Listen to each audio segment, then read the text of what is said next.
Have you ever pondered what makes someone truly wise? Is it merely an accumulation of years or something more profound? Wisdom as an elusive concept has always intrigued us. We often link it to the gray-haired, the wrinkle-faced, the ones who've seen the rise and fall of many moons but is age the sole proprietor of wisdom. Is it the only key that unlocks this treasured attribute? Let's dissect this a bit. Age does play a role, undoubtedly. With each passing year, we gather experiences, we learn, we grow. But is that all there is to wisdom? Is wisdom merely the byproduct of time's relentless march? Perhaps not. Wisdom, it seems, is a cocktail stirred with many ingredients. It's the fruit of experience, yes, but it's also the result of insight, understanding, and reflection. It's the ability to discern what's important and what's not, to see beneath the surface, to grasp the essence of things. It's the skill to navigate life, stormy seas with a steady hand, a calm mind, and a compassionate heart. So if wisdom is a combination of these elements, can it be taught? Can we sit in a classroom, listen to lectures, take notes, pass exams, and come out wise?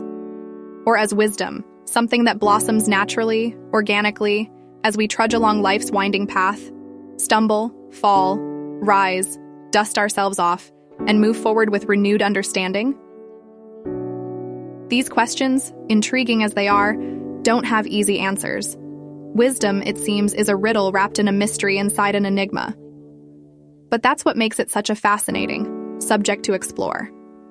So what if we told a story, a tale that might offer us a glimpse into the heart of wisdom, that might illuminate its enigmatic corners, that might help us understand what it means to be wise?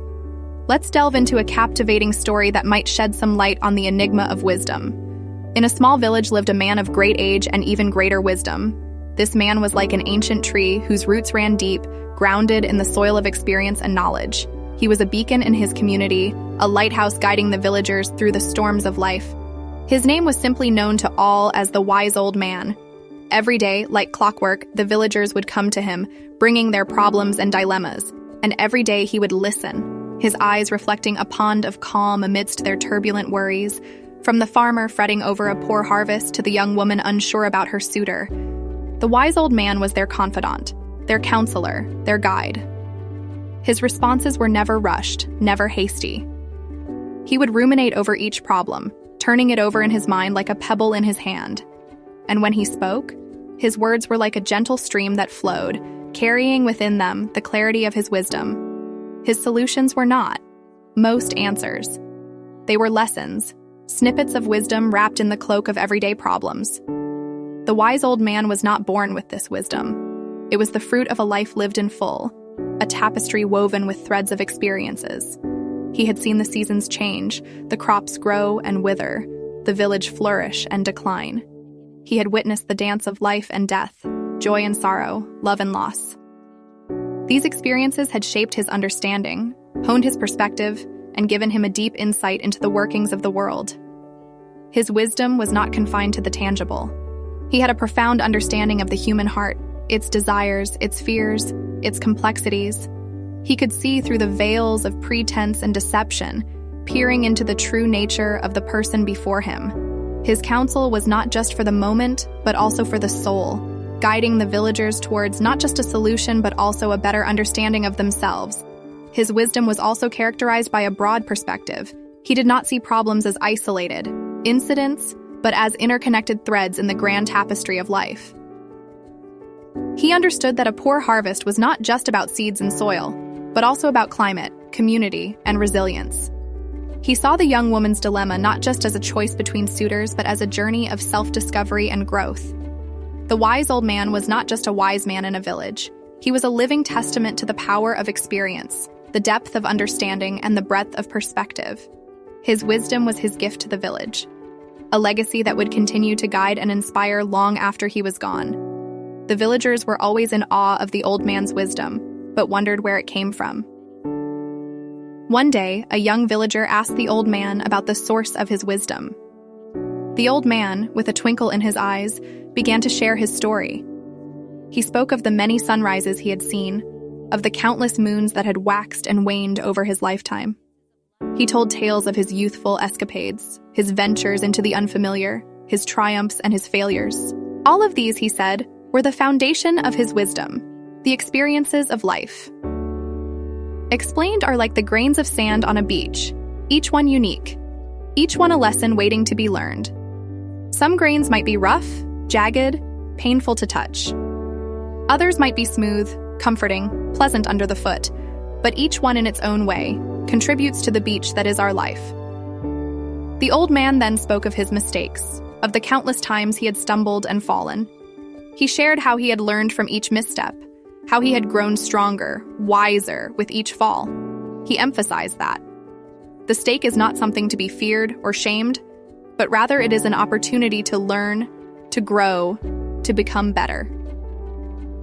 Every mistake, he said, is a stepping stone on the path to wisdom. The old man then shared his philosophy of continual learning. He stressed the importance of being open-minded, of being willing to question, to explore, to seek out new knowledge. He spoke of the value of introspection, of taking the time to reflect on one's actions and thoughts. He emphasized the importance of patience, of allowing wisdom to grow organically like a tree from the seeds of experience and knowledge. And finally, he spoke of empathy. He shared his belief that understanding and respecting the feelings of others is a crucial aspect of wisdom. He pointed out that wisdom is not just about knowledge and experience, but also about compassion and kindness. The old man's wisdom, it seemed, was not a product of his age, but of his mindset and his approach to life. What can we learn from the story of the wise old man?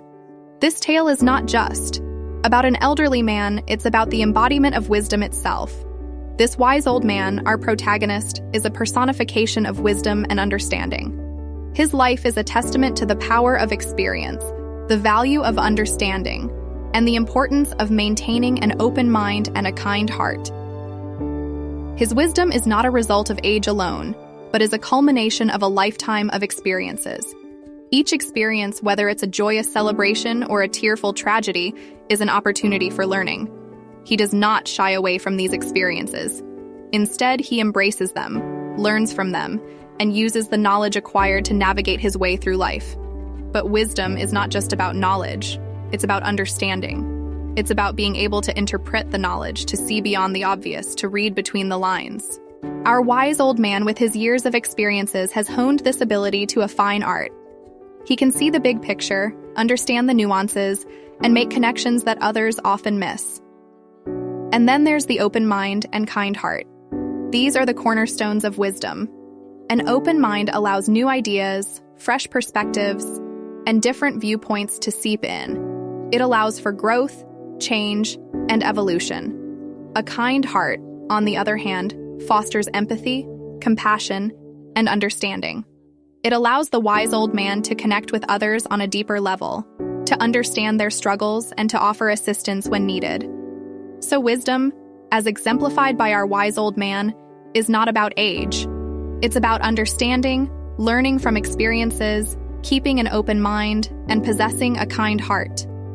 It's about growing and evolving as a person, about becoming better with each passing day. The wise old man teaches us that wisdom is not just about growing old, but also about growing and evolving as a person. So how do we become wise? Becoming wise is not something that happens overnight. It is a process, a journey that requires a willing heart and an open mind. It starts with a desire to learn, to soak in the world around us like a sponge's yearning to understand the intricacies of life, people, and ourselves. Wisdom is also about empathy, about putting ourselves in other shoes, seeing the world from their perspective. It's about accepting our mistakes not as failures but as lessons. It teaches us humility, it teaches us resilience, and then there's introspection. It's about looking within, questioning our beliefs, our actions. It's about patience and allowing ourselves the time to grow, to evolve. But remember, wisdom is not a destination. It's not somewhere we arrive at and stop. It's a journey, an ongoing process. Remember, wisdom is not a destination, but a journey. And every step we take on this journey takes us closer to becoming our own version of the wise old man. Subscribe and leave a like until the next video.